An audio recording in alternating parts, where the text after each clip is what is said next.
I thought that I would start off this video by acknowledging, first of all, that all of my previous videos have begun either with the word all right or okay. So I was very intentional in avoiding either of those two words when I started this video.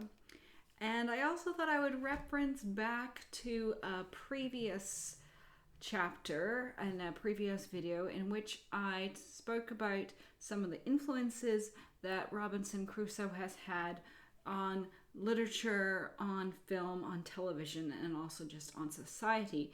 In particular, the idea of the game Desert Island or Deserted Island. And I have since found out that there is a little bit of a debate about whether it is Desert Island or Deserted Island.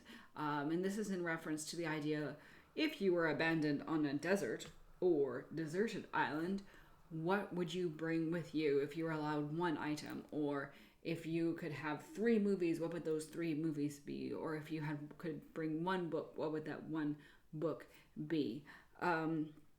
And I guess both is equally valid, both deserted or desert, because they actually have, the words actually have the same root.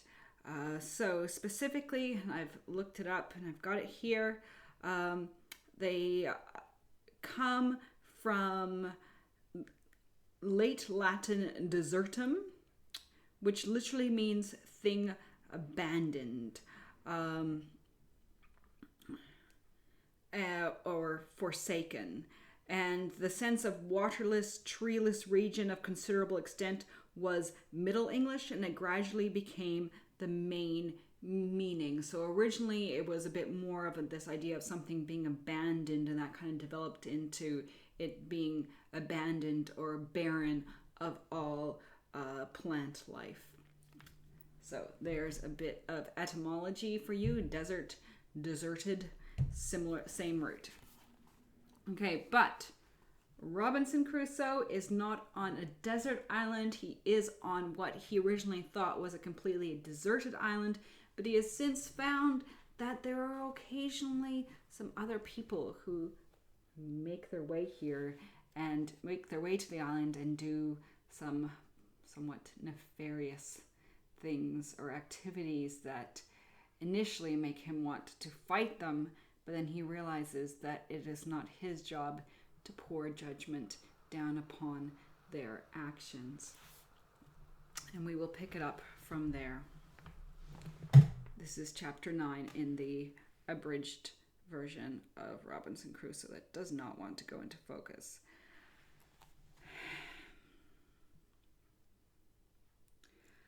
In this disposition I continued for near a year after this, and so far was I from desiring an occasion for falling upon these wretches, that in all that time I never once went up the hill to see whether there were any of them in sight, or to know whether any of them had been on shore there or not, that I might not be tempted to renew any of my contrivances against them, or be provoked by any advantage which might present itself to fall upon them. Only this I did. I went and removed my boat, which I had on the other side of the island, and carried it down to the east end of the whole island, where I ran it into a little cove which I found under some high rocks, and where I knew, by reason of the currents, the savages would not come with their boats upon any account whatsoever. Besides this, I kept myself, as I said, more retired than ever, and seldom went from my cell, other than upon my constant employment to milk my she-goats and manage my little flock in the wood, which, as it was quite on the other part of the island, was quite out of danger, for it certain is that these savage people who sometimes haunted this island never came with any thoughts of finding anything here, and consequently never wandered off from the coast, and I doubt not but they might have been several times on shore after my apprehensions of them had made me cautious, as well as before, and indeed I looked back with some horror upon the thoughts of what my condition would have been if I had chanced upon them and been discovered before that, when naked and unarmed except for one gun, and that loaded often only with small shot. I walked everywhere, peeping and peeping about the island to see what I could get. What a surprise should I have been in if, when I discovered the print of a man's foot, I had instead of that seen 15 or 20 savages, and found them pursuing me, and by the swiftness of their running, no possibility of my escaping them. The thoughts of this sometimes sunk my very soul within me, and distressed my mind so much that I could not soon recover it, to think what I should have done, and how I not only should not have been able to resist them, but even should not have had the presence of mind enough to do what I might have done, much less what now after so much consideration and preparation I might be able to do. Indeed, after serious thinking of these things, I should be very melancholy, and sometimes it would last a great while, but I resolved it at last into thankfulness that Providence, which had delivered me from so many unseen dangers, and had kept me from those mischiefs which I could no way have been the agent in delivering myself from. I believe the reader of this will not think it strange if I confess that these anxieties, these constant dangers I lived in, and the concern that was now upon me put an end to all invention, and to all the contrivances that I had laid for my future accommodations and conveniences. I had the care of my safety more now upon my hands than that of my food. I cared not to drive a nail or chop a stick of wood now, for fear the noise I should make should be heard. Much less would I fire a gun for the same reason. And above all, I was intolerably uneasy at making any fire, lest the smoke which is visible at a great distance in the day should betray me, and for this reason I removed that part of my business which required fire, such as burning of pots and pipes, into my new apartment in the woods, where, after I had been some time, I found, to my unspeakable consolation, a completely natural cave in the earth, which went in a vast way, and where, I dare say, no savage, had he been at the mouth of it, would be so hardy as to venture in, nor indeed would any man else, but one who, like me, wanted nothing so much as safe retreat. The mouth of this hollow was at the bottom of a great rock, where by sheer accident, I would say, if I did not see abundant reason to ascribe all such things now to Providence, which, if you recall, means God. So Providence with a capital P is in some ways an old-fashioned name for God, and it's also, I believe, owes a lot of its usage to Presbyterianism, and wherein to sort of this Calvinistic notion of God being our provider and being the one who arranges our entire life for us. But that is something I need to look into a little more. I was cutting down some thick branches of trees to make charcoal, and before I go on, I must observe the reason of my making this charcoal, which was thus. I was afraid of making a smoke about my habitation, as I said before, and yet I could not live there without baking my bread, cooking my meat, etc., so I contrived to burn some wood here, as I had seen done in England, under turf, till it became chark, or dry coal, and then putting the fire out, I preserved the coal to carry home, and performed the other services which fire was wanting for at home without danger of smoke. But this is by the by. While I was cutting down some wood here, I perceived that behind a very thick branch of low brushwood there was a kind of hollow place. I was curious to look into it, and getting with difficulty into the mouth of it, I found it was pretty large, that is to say, sufficient for me to stand upright in it, and perhaps another with me. But I must confess to you, I made more haste out than I did in, when looking farther into the place, which was perfectly dark, I saw 2 broad, shining eyes of some creature, whether devil or man I knew not, which twinkled like 2 stars, then dim light from the cave's mouth shining directly in and making the reflection. However, after some pause, I recovered myself and began to call myself 1,000 fools, and tell myself that he that was afraid to see the devil was not fit to live 20 years in an island all alone, and that no doubt there was nothing in this cave that was more frightful than myself. Upon this, plucking up my courage, I took up a great firebrand, and in I rushed again, with a stick flaming in my hand. I had not gone 3 steps in, but I was almost as much frightened as I was before, for I heard a very loud sigh, like that of a man in some pain, and it was followed by a broken noise, as if words half expressed and then a deep sigh again. I stepped back and was indeed struck with such a surprise that it put me into a cold sweat. And if I had had a hat on my head, I will not answer for it that my hair might not have lifted it off. But still, plucking up my spirits as well as I could, and encouraging myself a little with considering that the power and presence of God was everywhere and was able to protect me, upon this I stepped forward again, and by the light of the firebrand, holding it a little over my head, I saw lying on the ground a most monstrous, frightened old he-goat, just making his will, as we say, and gasping for life, and dying, in fact, of old age.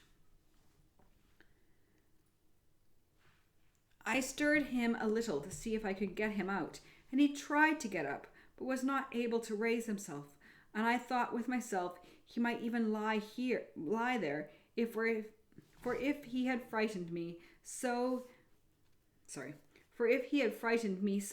he would certainly frighten any of the savages, if any of them should be so hardy as to come in there, while he had any life in him.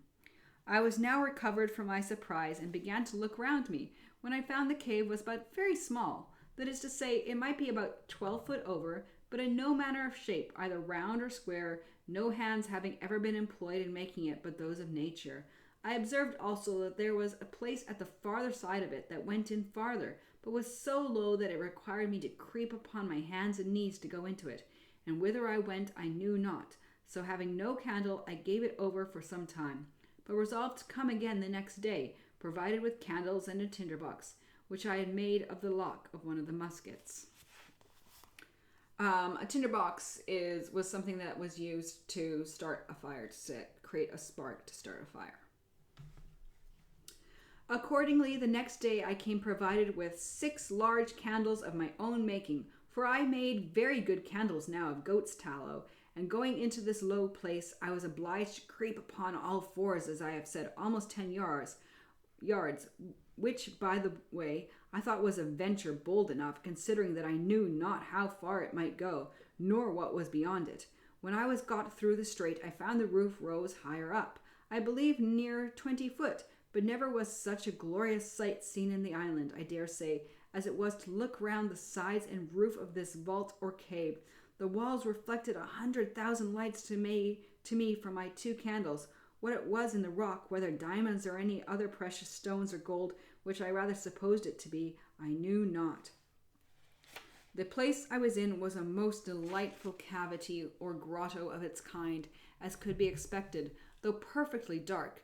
The floor was dry and level, and had a sort of small loose gravel upon it, so that there was no nauseous or venomous creature to be seen, neither was there any damp or wet on the sides or roof. Excuse me.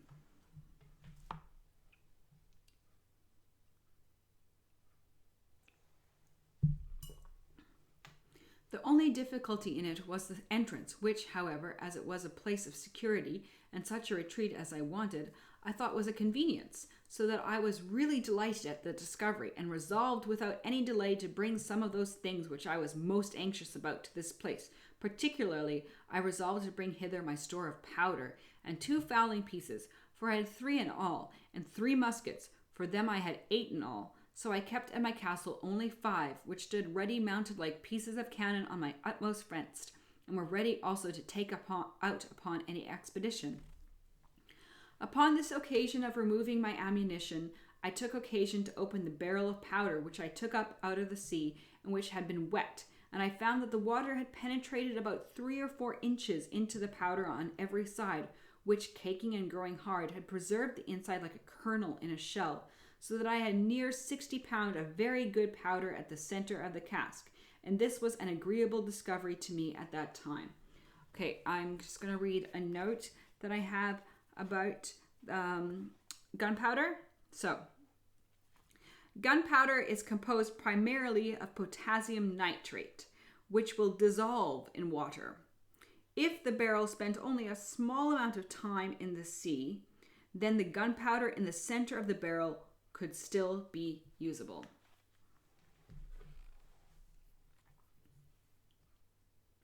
So I carried all away thither, never keeping above 2 or 3 pound of powder with me in my castle, for fear of a surprise of any kind.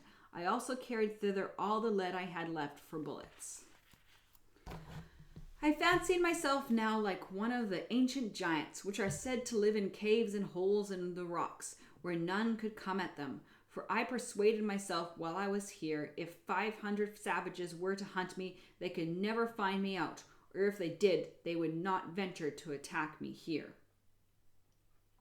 The old goat who I found expiring died in the mouth of the cave the next day after I made this discovery, and I found it much easier to dig a great hole there and throw him in and cover him with earth than to drag him out, so I interred him there to prevent the offense to my nose. I was now in my 23rd year of residence in this island, and was so naturalized to the place and to the manner of living that I could have but enjoyed the certainty that no savages would come to the place to disturb me. So if I recall correctly, he was 26 when he arrived at the island, so he has been here for 23 years, so he's almost been here for half of his life now. Which means the island really is his home. I was now in my 23rd year of residence in this island, and was so naturalized to the place and to the manner of living that I could have but enjoyed the certainty that no savages would come to the place to disturb me. I could have been content to have capitulated for spending the rest of my time there, even to the last moment, till I had laid me down and died like the old goat in the cave. But it was otherwise directed. It was now the month of December in my 23rd year, and this being the southern solstice for winter I cannot call it, was the particular time of my harvest, and required my being pretty much abroad in the fields. Okay, so he says it was the southern this being the southern solstice for winter I cannot call it. So that means, I guess, that they are south of the equator, though I don't think by much, and so they're in the southern hemisphere, which means that it is summer in December, versus where Robinson is from. In December it's wintertime in the UK.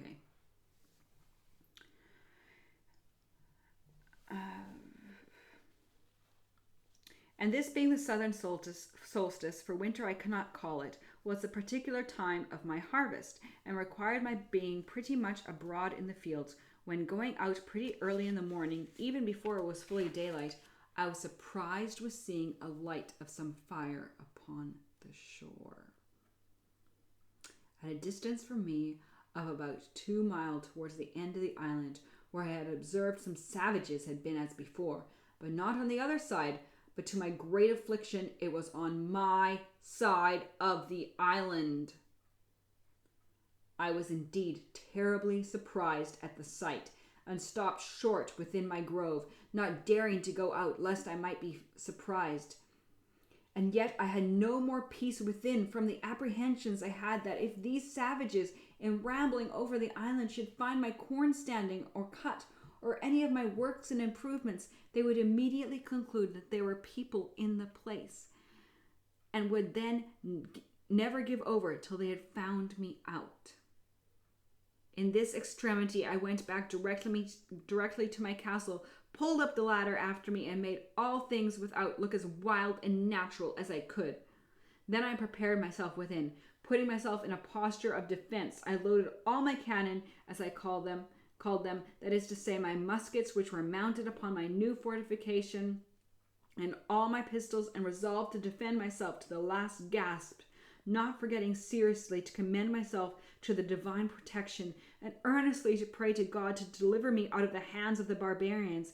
And in this posture I continued about 2 hours, but began to be mighty impatient for intelligence abroad, for I had no spies to send out.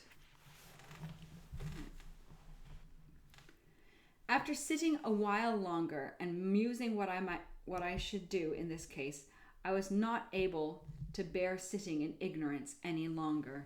So setting up my ladder to the side of the hill where there was a flat place as I observed before, and then pulling the ladder up after me, I set it up again and mounted to the top of the hill, and pulling out my perspective glass, which if you recall means his telescope, and pulling out my perspective glass, which I had taken on purpose, I laid me down flat on my belly on the ground and began to look for the place. I presently found there were no less than 9 naked savages sitting round a small fire they had made, not to warm them, for they had no need of that, the weather being extreme hot, but as I suppose to dress some of their barbarous diet of human flesh, which they had brought with them, whether alive or dead, I could not know. I think it's interesting that he assumes that the only thing they eat is other humans, when really probably a majority of their diet would not have been human flesh. It would have been other things.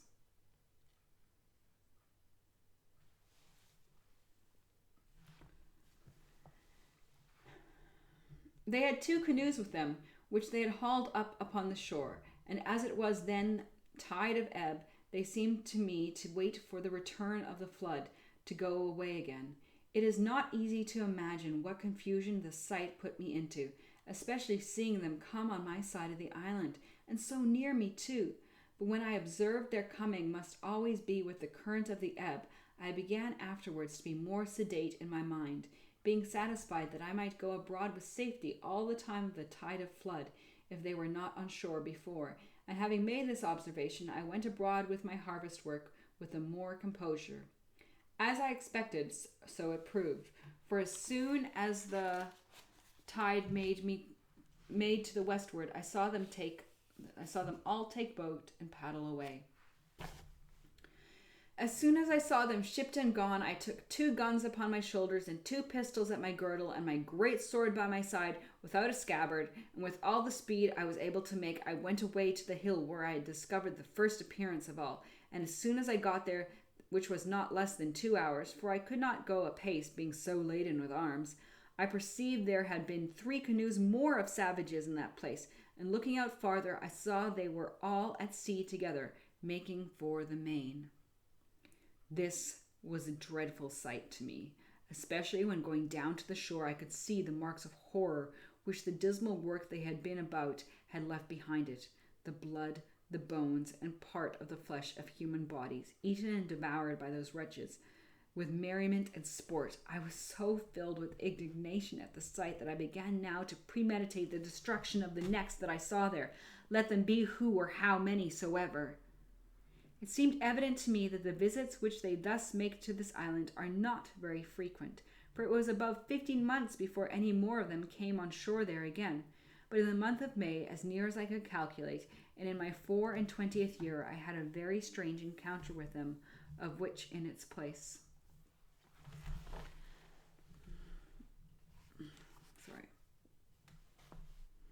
The perturbation of my mind during this 15 or 16 months interval was very great.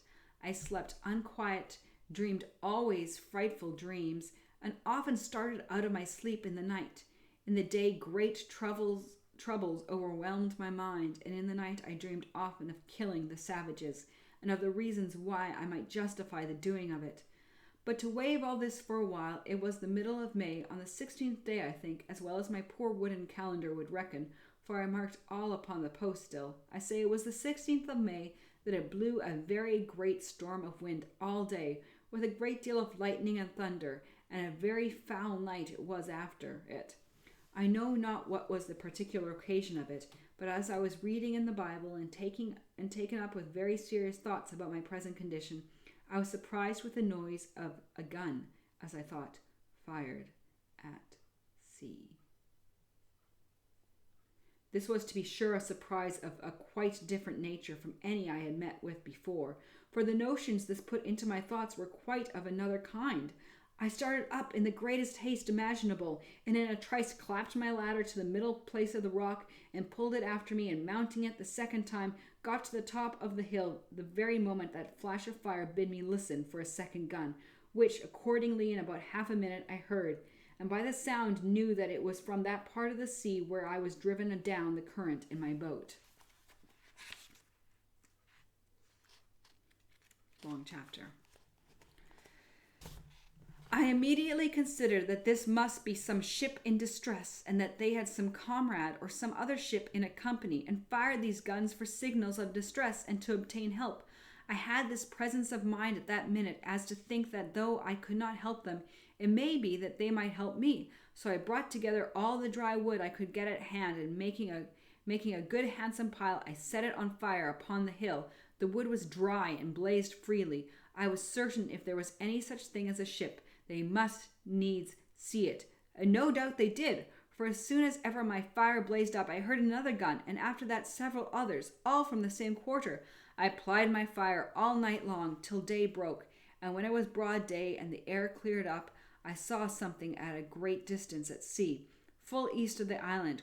Whether a sail or a hull I could not distinguish. No, not with my glasses. The distance was so great, and the weather still rather hazy also. At least it was so out at sea. I looked frequently at it all that day, and soon perceived that it did not move. So I presently concluded that it was a ship at anchor, and being eager, you may be sure, to be satisfied, I took my gun in my hand and ran toward the south side of the island, to the rocks where I had formerly been carried away with the current. And getting up there, the weather by this time being perfectly clear, I could plainly see, to my great sorrow, the wreck of a ship cast away in the night upon those concealed rocks, which I found when I was out in my boat, and which rocks, as they checked the violence of the stream, and made a kind of counter-stream or eddy, were the occasion of my recovering from the most desperate, hopeless condition that ever I had been in all my life.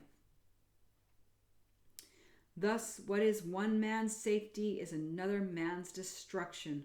For it seems these men, whoever they were, being out of their knowledge and the rocks being wholly under water, had been driven upon them in the night, the wind blowing hard at east and east-northeast, or northeast.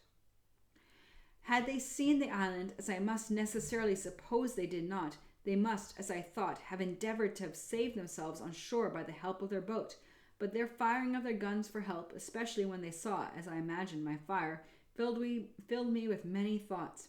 First, I imagined that upon seeing my light, they might have put themselves into their boat, and have endeavored to make the shore, but that the sea going very high, they might have been cast away. Other times I imagined they might have lost their boat before, as might be the case many ways, as particularly by the breaking of the sea upon their ship. So if you recall, when they talk about their boat or the boat in reference to sailors coming off a ship, the boat means what we would call a lifeboat.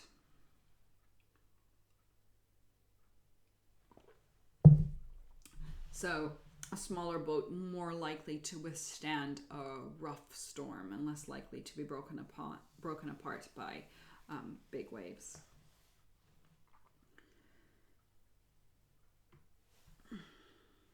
Sorry, very sore neck today. Other times I imagined they might have lost their boat before, as might be the case in many ways, as particularly by the breaking of the sea upon their ship, which many times obliges men to stave or take in pieces of their boat, and sometimes to throw it overboard with their own hands. Other times I imagined they had some other ship or ships in company, who, upon the signals of distress they had made, had taken them up and carried them off. Otherwise I fancied they were all gone off to sea in their boat, and being hurried away by the current that I had been formerly in, were carried out into the great ocean, where there was nothing but misery and perishing, and that perhaps they might by this time think of starving and of being in condition to eat one another. I cannot explain by any possible energy of words what a strange longing or hankering of desires I felt in my soul upon this sight, breaking out sometimes thus, "Oh, that there had been but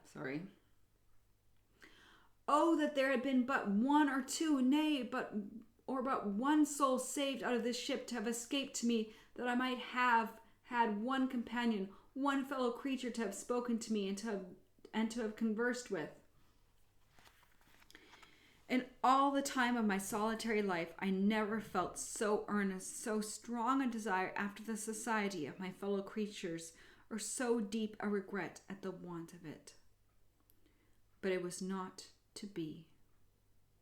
Either their fate or mine, or both, forbade it.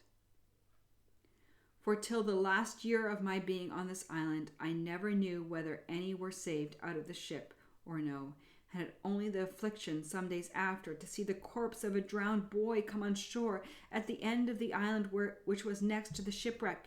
He had on no clothes but a seaman's waistcoat, a pair of open-kneed linen drawers, and a blue linen shirt, but nothing to direct me so much as to guess what nation he was of. He had nothing in his pocket but 2 pieces of 8 and a tobacco pipe. That last was to me of 10 times more value than the first.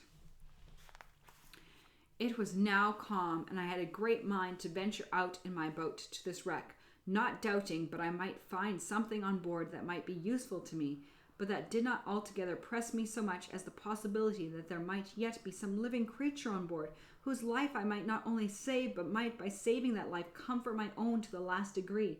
And this thought clung to my heart, that I could not be quiet night or day, but I must venture out in my boat on board this wreck.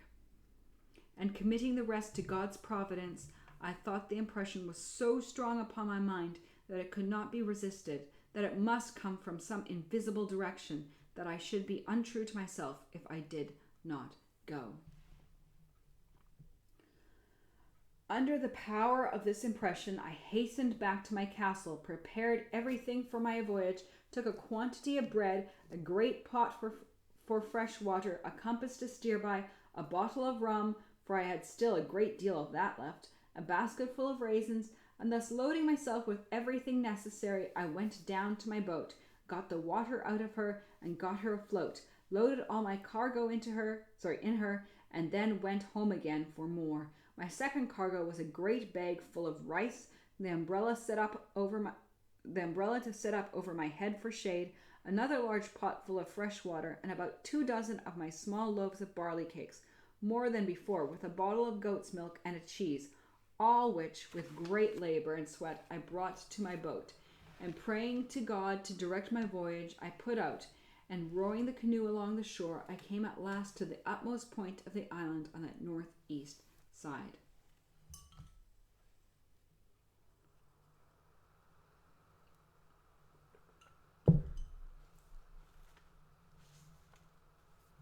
And now I was to launch out into the ocean, either to venture or not to venture.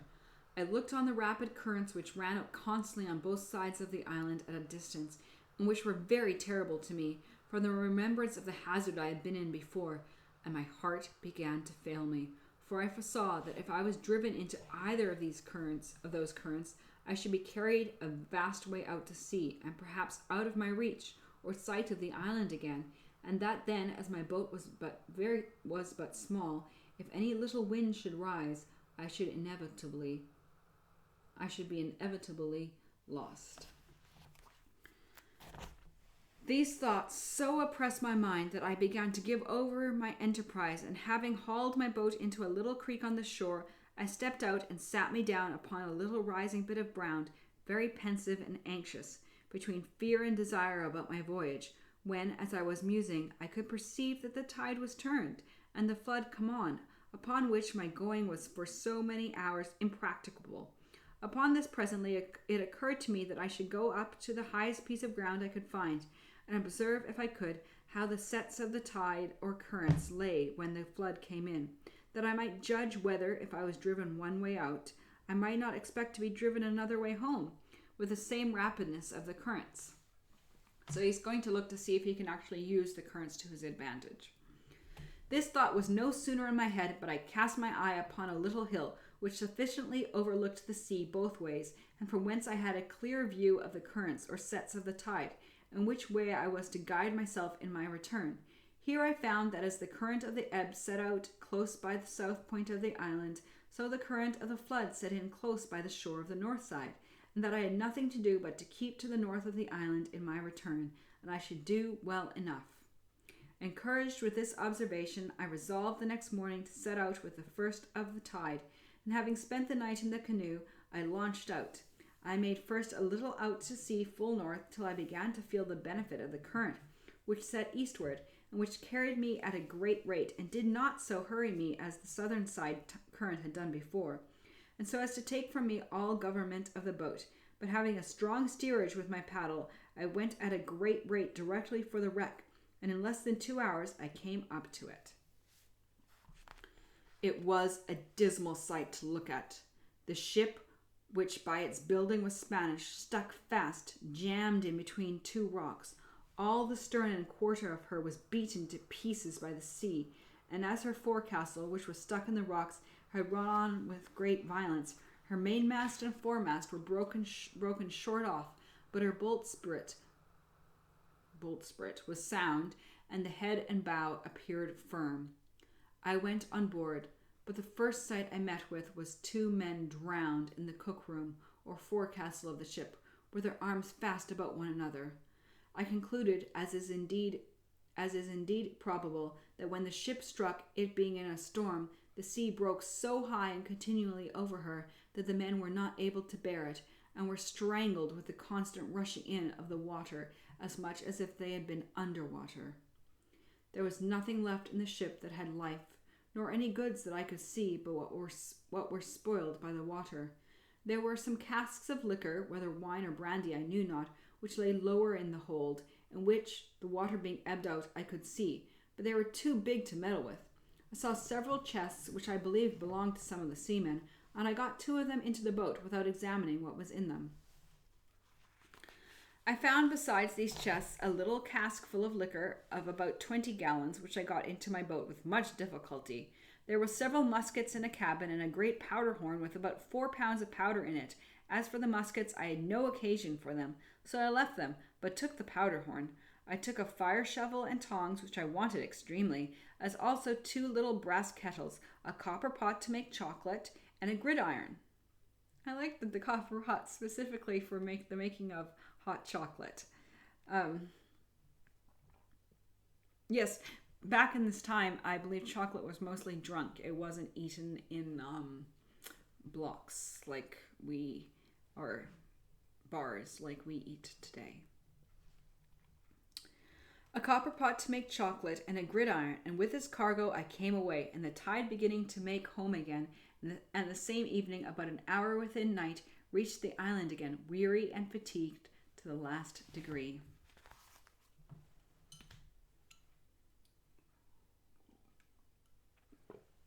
I'm feeling weary and fatigued right now. It is 3 minutes to midnight. I reposed that night in the boat, and in the morning I resolved to harbour what I had got in my new cave, not to carry it home to my castle. After refreshing myself, I got all my cargo on shore and began to examine the particulars. The cask of liquor I found to be a kind of rum, but not at all good. I love that he's picky about his rum when he's on an island and has been on an island for 23 years by himself. Oh well. Okay, but not at all good. But when I came to open the chest, I found several things of great use to me. For example, I found in one a fine case of bottles of an extraordinary kind and filled with cordial waters, fine and very good. The bottles held about 3 pints each and were tipped with silver. I found 2 pots of very good sweetmeats, so fastened also on top that the salt water had not hurt them. So sweetmeats was sort of the old-fashioned word for sweets or candy. So I really don't know what kind of sweet thing this would be, but something desirable and delicious, obviously. So fastened also on top that the salt water had not hurt them, and 2 more of the same which the water had spoiled. I found some very good shirts, which were very welcome to me, and about 1.5 dozen of linen white handkerchiefs and coloured neckcloths. The former were also very welcome, being exceeding refreshing to wipe my face in a hot day. Besides this, when I came to the till in the chest, I found there 3 great bags of pieces of 8, which held about 1,100 pieces in all, and in one of them wrapped up in a paper, 6 doubloons of gold, and some small bars or wedges of gold. I suppose they might all weigh near a pound. So apparently, from what I've seen, a doubloon is a kind of Spanish currency. What I found was that it sounded like a doubloon wasn't even worth a whole pound, but since these are doubloons of gold, I imagine that they're worth a fair bit because of how valuable gold was and is. Upon the whole, I got very little by this voyage that was of any use to me, for as to the money, I had no manner of occasion for it. 'Twas to me as the dirt under my feet, and I would have given it all for 3 or 4 pairs of English shoes and stockings, which were things I greatly wanted, but had not had on my feet now for many years. I had indeed got two pair of shoes now, which I took off the feet of the 2 drowned men who I saw in the wreck, and I found 2 pair more in one of the chests, which were very welcome to me, but they were not like our English shoes either for ease or service, being rather what we call pumps than shoes. I found in the other chest about 50 pieces of 18 reals, but no gold. I suppose this belonged to a poorer man than the other, which seemed to belong to some officer. Well, however, I lugged this money home to my cave and laid it up as I had done that before which I brought from our own ship. Having now brought all my things on shore and secured them, I went back to my boat and paddled her along the shore to her old harbour, where I laid her up and made the best of my way to my old habitation, where I found everything safe and quiet. So I began to repose myself, live after my old fashion, and take care of my family matters. And for a while I lived easy enough, only that I was more vigilant than I used to be, looked out oftener, and did not go abroad so much. And if at any time I did stir with any freedom, it was always to the east part of the island, where I was pretty well satisfied the savages never came, where I could go without so many precautions and such a load of arms and ammunition as I always carried with me when I went the other way. I lived in this condition near 2 years more, but my unlucky head, that was always to let me know it was born to make my body miserable, was all this 2 years filled with projects and designs, how, if it were possible, I might get away from this island. For sometimes I was for making another voyage to the wreck, though my reason told me that there was nothing left there worth the hazard of my journey. Sometimes for a ramble one way, sometimes another, and I believe verily if I had had the boat that I went from Sallee in, I should have ventured to sea, bound anywhere, I knew not whither. I have been in all my circumstances a memento to those who are touched with the general plague of mankind. I mean that of not being satisfied with the station wherein God and nature has placed them. I was continually poring upon the means and possibility of my escape from this place. One night I dreamed that as I was going out in the morning as usual from my castle, I saw upon the shore 2 canoes and 11 savages coming to land, and that they were brought with them another savage, who they were going to kill in order to eat him, when on a sudden the savage that they were going to kill jumped away and ran for his life. And I thought in my sleep that he came running into my little thick grove before my fortification to hide himself, and that I, seeing him alone and not perceiving that the others sought him that way, showed myself to him, and smiling upon him, encouraged him, that he kneeled down to me, seeming to pray me to assist him, upon which I showed my ladder, made him go up, and carried him into my cave, and he became my servant, and that as soon as I had got this man, I said to myself, now I may certainly venture to the mainland, for this fellow will serve me as a pilot, and will tell me what to do, and whether not to go for fear of being devoured, what places to venture into, and what to escape. I waked with this thought, and was under such inexpressible impression of joy at the prospect of my escape in my dream, that the disappointments which I felt upon coming to myself and finding it was no more than a dream were equally extravagant the other way, and threw me into a very great dejection of spirit.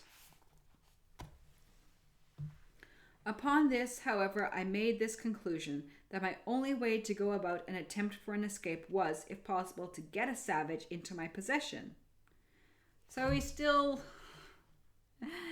treating people as property.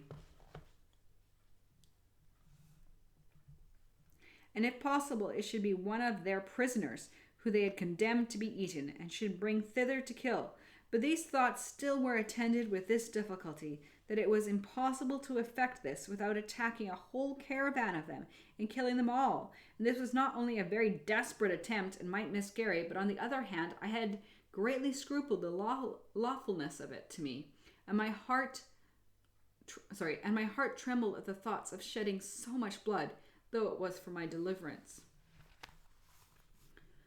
However, at last, after many secret disputes with myself, and after great perplexities about it, for all these arguments one way and another struggled in my head a long time, the eager prevailing desire of deliverance at length mastered all the rest, and I resolved, if possible, to get one of those savages into my hands, cost what it would.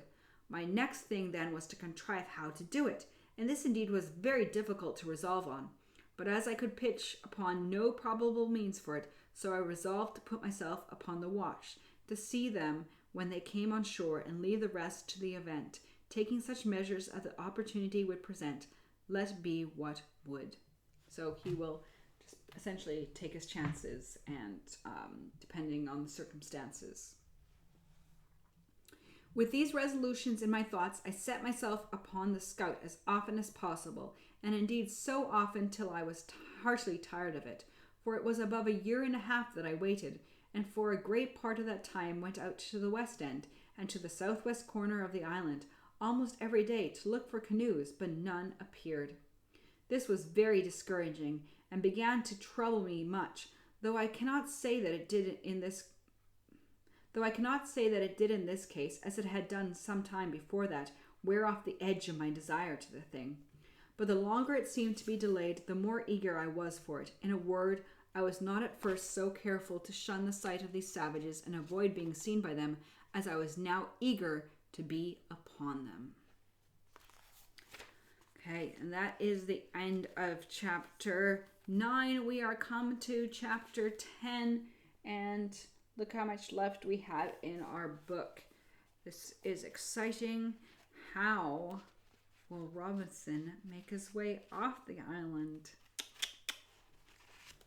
Does his plan work? All right. It is time for me to go to bed, and so thus it is also time for me to bid you adieu for one night. Oh, I thought I would say one more thing about my bookshelf, which, if you recall from the last video, I finally organized.